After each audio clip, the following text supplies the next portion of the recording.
Poor Richard Improved, written by Benjamin Franklin, to which is added alphabetical maxims, worthy of remembrance and regard of all. Introduction.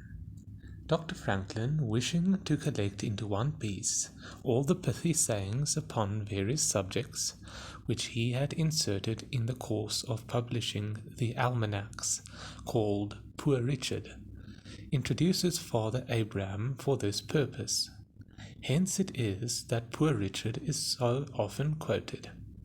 Poor Richard, or Saunders, and Father Abraham have proved in America that they are no common preachers. And shall we, brother Englishmen, refuse good sense and useful knowledge, because they come from the other side of the water? Poor Richard Improved. I have heard that nothing gives an author such great pleasure as to find his works respectfully quoted by others. Judge, then, how much I must have been gratified by an incident I am going to relate to you. I stopped my horse lately, where a great number of people were collected at an auction of merchants' goods.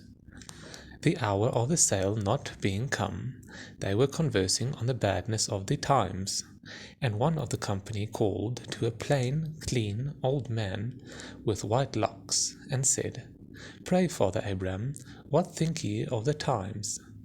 Will not those heavy taxes quite ruin the country? How shall we be ever able to pay them? What would you advise us to do? Father Abraham stood up and replied, If you would have my advice, I will give it to you in short. For a word to the wise is enough, as Poor Richard says. They joined in desiring him to speak his mind, and gathering round him, he proceeded as follows.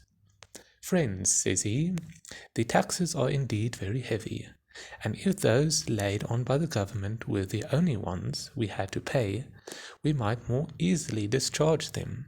But we have many others, and much more grievous to some of us. We are taxed twice as much for our idleness, 3 times as much by our pride, and 4 times as much by our folly. And from these taxes the commissioners cannot ease or deliver us by allowing an abatement.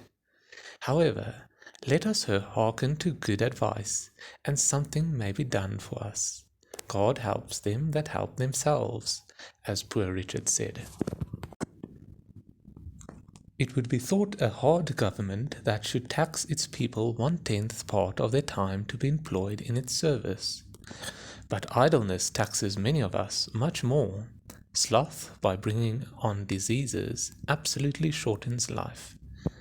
Sloth, like rust, consumes faster than labor wears, while the used key is always bright, as Poor Richard says. But dost thou love life? Then do not squander time, for that is the stuff life is made of, as Poor Richard says.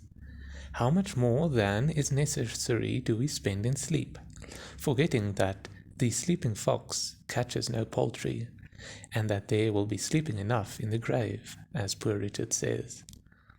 If time be of all things the most precious, wasting time must be, as Poor Richard says, the greatest prodigality, since, as he elsewhere tells us, lost time is never found again, and what we call time enough always proves little enough.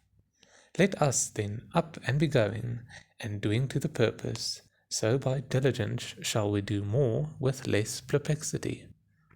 Sloth makes all things difficult, but industry all easy, and he that riseth late must trot all day, and shall scarce overtake his business at night, while laziness travels so slowly that poverty soon overtakes him. Drive thy business, let not that drive thee, and early to bed and early to rise makes a man healthy, wealthy, and wise, as Poor Richard says. So what signifies wishing and hoping for better times? We may make these times better if we bestir ourselves. Industry need not wish, and he that lives upon hope will die fasting. There are no gains without pains. Then help hands, for I have no lands. Or if I have, they are smartly taxed. He that hath a trade hath an estate, and he that hath a calling hath an office of profit and honour, as poor Richard says. But then the trade must be worked at, and the calling well followed, or neither the estate nor the office will enable us to pay our taxes. If we are industrious, we shall never starve. For at the working man's house hunger looks in, but dares not enter, nor will the bailiff or the constable enter, for industry pays debts, while despair increases them. What though you have found no treasure, nor has any rich relation left you a legacy? Diligence is the mother of good luck, and God gives all things to industry. Then plough deep whilst sluggards sleep, and you shall have corn to sell and to keep. Work while it is called today, for you know not how much you may be hindered tomorrow. One today is worth 2 tomorrows, as poor Richard says. And farther, never leave that till tomorrow which you can do today. If you were a servant, would you not be ashamed that a good master should catch you idle? Are you then your own master? Be ashamed to catch yourself idle, when there is so much to be done for yourself, your family, your country, and your king. Handle your tools without mittens. Remember that the cat in gloves catches no mice, as poor Richard says. It is true there is much to be done, and perhaps you are weak-handed, but stick to it steadily, and you will see great effects. For constant dropping wears away stones, and by diligence and patience the mouse ate into the cable, and little strokes fell great oaks. Methinks I hear some of you say, Must a man afford himself no leisure? I will tell thee, my friend, what poor Richard says. Employ thy time well, if thou meanest to gain leisure, and since thou art not sure of a minute, throw not away an hour. Leisure is time for doing something useful.